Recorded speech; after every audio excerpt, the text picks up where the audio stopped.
తెలంగాణ రాష్ట్ర అభివృద్ధి ప్రజల సంక్షేమమే తమ లక్ష్యమన్నారు సీఎం రేవంత్ రెడ్డి. సికింద్రాబాద్ పరేడ్ గ్రౌండ్లో నిర్వహించిన తెలంగాణ ఆవిర్భావ వేడుకల్లో సీఎం పాల్గొని జాతీయ పతాకాన్ని ఆవిష్కరించారు. ఆ తర్వాత పోలీసుల నుంచి గౌరవ వందనం స్వీకరించారు. అనంతరం కాంగ్రెస్ అధికారంలోకి వచ్చినప్పటి నుంచి ఇప్పటి వరకు ప్రవేశపెట్టిన పథకాలను వివరించారు. తాము బాధ్యతలు చేపట్టినప్పటికే రాష్ట్రం ఆర్థిక వ్యవస్థ అస్తవ్యస్తంగా ఉందని, 10 ఏళ్ల పాటు నిర్లక్ష్యానికి గురైన వ్యవస్థలను ఒక్కొక్కటిగా చక్కదిద్దుతున్నామని అన్నారు సీఎం రేవంత్.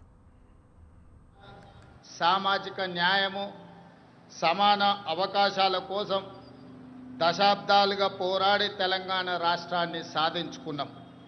రాష్ట్రం ఏర్పడి 10 ఏళ్లు గడిచినా ప్రజల ఆకాంక్షలు నెరవేరలేదు. అందుకే 10 ఏళ్ల ఆధిపత్యాన్ని తిరస్కరించి ప్రజలు ప్రజాప్రభుత్వాన్ని ఏర్పాటు చేసుకున్నారు. డిసెంబర్ 7, 2023న మేం బాధ్యతలు స్వీకరించిన క్షణం నుంచి ప్రజల ఆకాంక్షలను నెరవేర్చేందుకు నిరంతరం ప్రయత్నం మొదలుపెట్టాం. మేం బాధ్యతలు చేపట్టే నాటికి రాష్ట్ర ఆర్థిక వ్యవస్థ అస్తవ్యస్తమైనది. వ్యవస్థలన్నీ నిర్వీర్యమయ్యాయి. జరిగిన తప్పిదాలను సరిదిద్ది రాష్ట్రాన్ని గాడిన పెట్టాల్సిన బాధ్యత మాపై ఉంది. ఇది నల్లేరుపై నడక కాదని మాకు తెలుసు. అయినా ప్రజా ఆకాంక్షలను నెరవేర్చే ప్రజాప్రభుత్వ ఎజెండాగా తెలంగాణ పునర్నిర్మాణ దశగా ప్రయత్నిస్తూ ముందుకు వెళ్తున్నాం. మిత్రులారా, కట్టు బానిసత్వాన్ని, వెట్టి చాకిరిని తెలంగాణ సమాజం ఏమాత్రము సహించదు. అందుకే ప్రజాప్రభుత్వంలో ప్రజల ఆలోచనలే మా ఆచరణగా ముందుకు వెళ్తున్నాం. గత 10 ఏళ్ల నిర్వీర్యమైన వ్యవస్థలను ఒక్కొక్కటిగా చక్కదిద్దుతున్నాం. నిర్లక్ష్యానికి గురైన యూనివర్సిటీలకు వీసీలను నియమించాం. తెలంగాణ పబ్లిక్ సర్వీస్ కమిషన్ని ప్రక్షాళన చేసి పోటీ పరీక్షలను నిర్వహిస్తున్నాం. విద్యా కమిషన్, వ్యవసాయ కమిషన్ని ఏర్పాటు చేసుకున్నాం. సమాచార హక్కు కమిషనర్లను, లోకాయుక్త, హెచ్ఆర్సీ కమిషన్లను ఏర్పాటు చేసుకొని వ్యవస్థలను స్వతంత్రంగా పనిచేసేలా చర్యలు తీసుకున్నాం.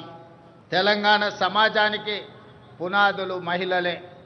ఈనాడు తెలంగాణ సమాజం రాణి రుద్రమ్మను, సమ్మక్క సార్లమ్మను, చాకలి ఐలమ్మను, మల్లు స్వరాజ్యాన్ని ఆదర్శంగా తీసుకొని ఈ మహిళల అభివృద్ధి కోసం తెలంగాణ ప్రజాప్రభుత్వం ప్రయత్నం చేస్తున్నది.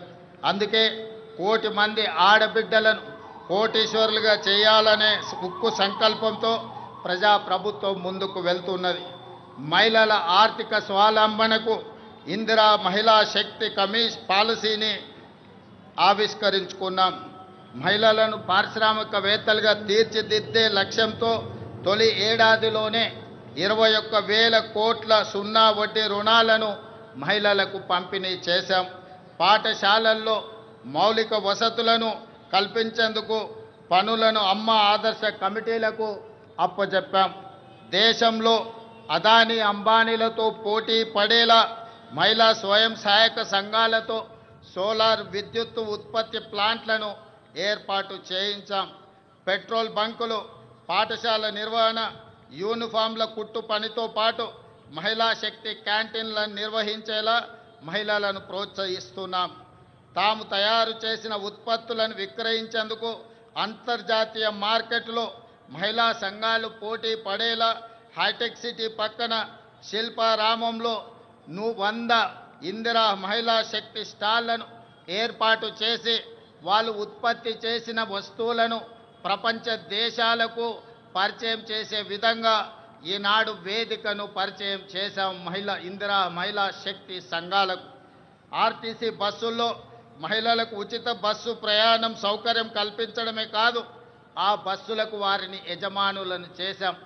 ఈనాడు ఆర్టీసీ ప్రైవేటులో ఏదైతే వ్యాపార సంస్థల నుంచి ఒప్పందాలు చేసుకొని బస్సుల నిర్వహణను ఏర్పాటు చేస్తున్నారో ఆ బస్సులను మహిళా సంఘాలతో కొనుగోలు చేయించి ఇప్పటికే 150 బస్సులను ఇవ్వడం జరిగింది.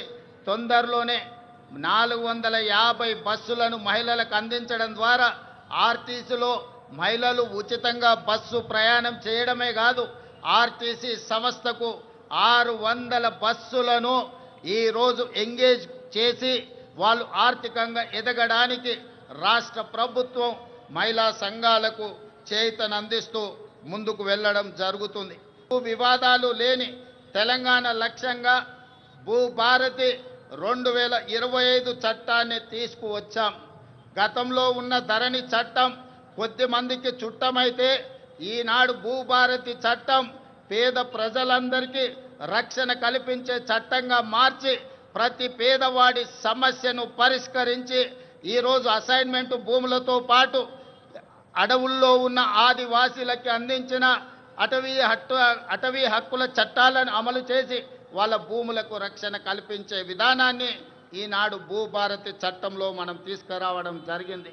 మిత్రులారా, యువత మన భవిష్యత్తు.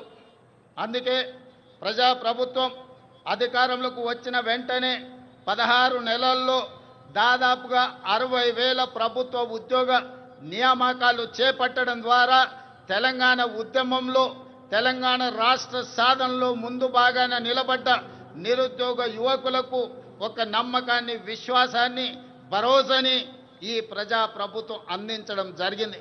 ఇదే కాదు, గత 16 నెలల్లో ప్రైవేటు సంస్థల్లో కూడా దాదాపుగా అంతర్జాతీయ పెట్టుబడులు తీసుకొచ్చి 1,00,000 మందికి ఉద్యోగ అవకాశాలు కల్పించడం ద్వారా నిరుద్యోగ సమస్యను పరిష్కరించడమే కాదు, ఈ దేశంలో అత్యల్ప నిరుద్యోగ సమస్యగా ఉన్న రాష్ట్రంగా తెలంగాణ రాష్ట్రము మొట్టమొదటి స్థానంలో ఉన్నది.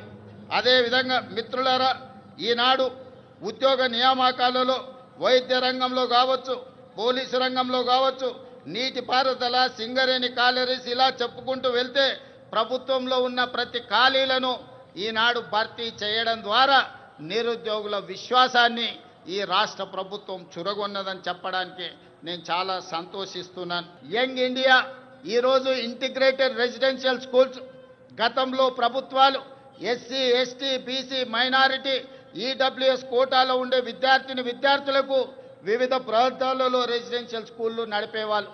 దాంతో వాళ్ళలో ఒక ఆత్మ న్యూనతా భావము ఏర్పడడానికి అవకాశం ఉంది. అందుకే ఈనాడు తెలంగాణ రాష్ట్ర ప్రభుత్వం ఆలోచన చేసి SC, ST, BC, minority, EWS విద్యార్థులు అందరినీ కూడా ఒకే దగ్గర కలిసిమెలిసి ఒక కుటుంబంలా చదువుకునే విధంగా ఈనాడు యంగ్ ఇండియా ఇంటిగ్రేటెడ్ రెసిడెన్షియల్ స్కూల్స్ని మనం ప్రారంభించుకున్నాం.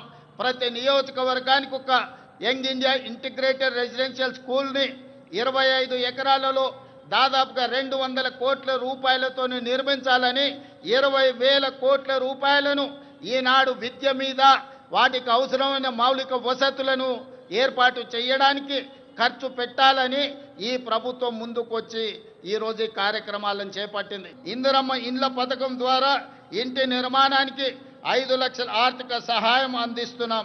ఈ పథకం ద్వారా 4,50,000 ఇండ్లను ఈ సంవత్సరం పేదలకు అందించడం ద్వారా 22,500 కోట్ల రూపాయలు ఖర్చు పెట్టి పేదలను, ఇంటి వాళ్ళను చేయడం ద్వారా ఆత్మగౌరవంతో బ్రతికే విధంగా ఈనాడు పేదలను ఆదుకోవడానికి మన ప్రభుత్వం ఇందిరమ్మ ఇండ్ల సంక్షేమ పథకాన్ని ముందుకు తీసుకువెళ్తున్నదని చెప్పి మీ అందరికీ చెప్పడానికి నేను సంతోషిస్తున్నాను. హైదరాబాద్ నగరంలో ఈ పక్క నుంచి వెళ్తున్న మెట్రో మీరు అందరూ చూస్తున్నారు.